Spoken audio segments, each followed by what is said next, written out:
بسم اللہ الرحمن الرحیم۔ السلام علیکم ورحمۃ اللہ وبرکاتہ۔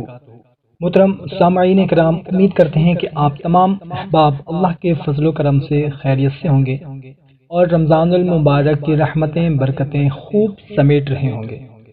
بھائیو اور بہنوں، سب سے پہلے ہم سب لوگ دعا کرتے ہیں کہ یا اللہ، جو ہمارے بھائی بہن یہ ویڈیو دیکھ رہے ہیں یا ویڈیو نہیں دیکھ رہے ہیں، یا ہمارے وہ بھائی بہن جنہوں نے ہمیں کومنٹ میں دعا کے لیے کہا ہے یا نہیں کہا، یا اللہ ہم سب کی تمام دل کی خواہشات پوری فرما دے، آمین۔ یا اللہ جو بھی بے اولاد ہیں ان کو نیک اور صالح اولاد عطا فرما دے، آمین۔ یا اللہ جو بیمار ہیں ان سب کی بیماری دور فرما دے، آمین۔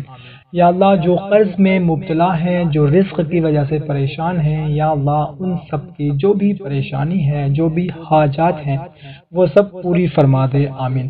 یا اللہ جو والدین بچوں کے رشتوں کی وجہ سے پریشان ہیں، یا اللہ ان کا کسی اچھی جگہ پر رشتہ طے فرما دے، آمین۔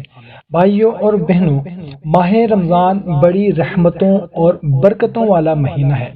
اس کے ایک ایک پل کی قدر کیجیے، ایک ایک لمحے کو دعاؤں میں گزاریں۔ انشاءاللہ تعالی ان دعاؤں اور عبادات کی برکت سے اللہ تعالی آپ کی آنے والی زندگی خوشیوں سے بھر دے گا۔ دوستو، یقیناً آپ نے پورے مہینے میں زیادہ سے زیادہ عبادت کی ہوگی، ذکر اذکار کیے ہوں گے۔ دعا ہے اللہ تعالی ہماری عبادت اپنی بارگاہ میں قبول فرمائے، آمین۔ دوستو، رمضان المبارک کے باقی جتنے دن رہ گئے ہیں ان میں یہ کلمہ، یہ ذکر زیادہ سے زیادہ پڑھیے گا۔ اگر اللہ نہ کرے آپ کی زندگی میں لاکھ مسئلے بھی ہوں اور ہزار حاجتیں بھی ہوں تو یہ پڑھ لیں، اللہ تعالیٰ دل کی ہر حاجت پوری کرے گا اور تمام مسائل بھی حل فرما دے گا انشاءاللہ تعالیٰ۔ حدیث پاک میں آتا ہے کہ 3 دعائیں سیدھی اللہ کی بارگاہ میں جاتی ہیں۔ ایک جس پر ظلم کیا جائے یعنی مظلوم کی دعا، دوسرا باپ کی دعا سیدھی اللہ کی بارگاہ میں جاتی ہے، اور تیسرا جب بندہ کلمہ پڑھتا ہے لا الہ الا اللہ محمد الرسول اللہ، تو کلمہ بھی سیدھا اللہ کی بارگاہ میں پہنچ جاتا ہے، اس کی راہ میں کوئی پردہ حائل نہیں ہوتا۔